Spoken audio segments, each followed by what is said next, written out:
Благодарам, председателка. Па еве, најнапред самите видовте дека вие правите политика од самиот настан. Јас бројките ги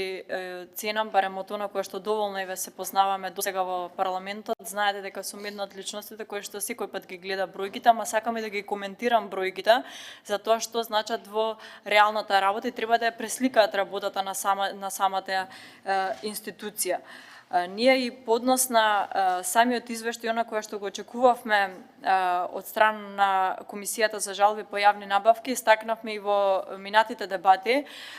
и истакнавме на сериозни индиции уште тогаш во тогашното работење за загриженоста на онаа ситуација во која што и македонските граѓани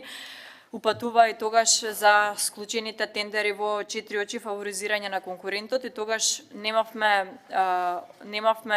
јасна визија или јасен одговор од страна на тогашните членови да ни дадат одговор, така што мојот коментар и мојата критика доаѓа токму од тоа што денес и покрај овој извештај и овие бројки кои што треба денеска да ги коментираме на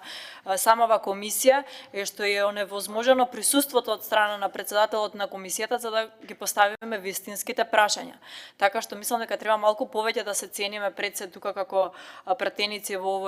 овој дом, да барем она која што е донесено пред нас како извештај, како домашна задача би рекла на Комисијата за жалби по јавни набавки, да го обезбедат присуството и поднос на она кое што го имаме како дилема како пратеници, да ни биде одговорено од страна на оние кои што се надлежни. Мојата насока беше токму насочена во таа страна, така што јас не можам да дадам поддршка на некој кој што во најмала рака не си ја извршува својата задача да образложи тука пред пратениците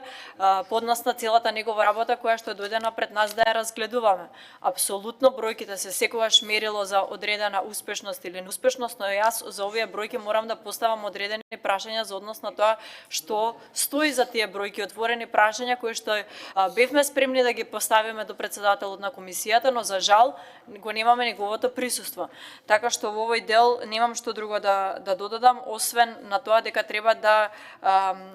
внимаваме поднос на тоа дека не треба да биде формализирано само гласањето на одреден извештај, дека треба да ја цениме нивната работа поднос на навистина тоа што е спроведено и дали довербата на граѓаните е дадена кон оваа институција. Ви благодарам.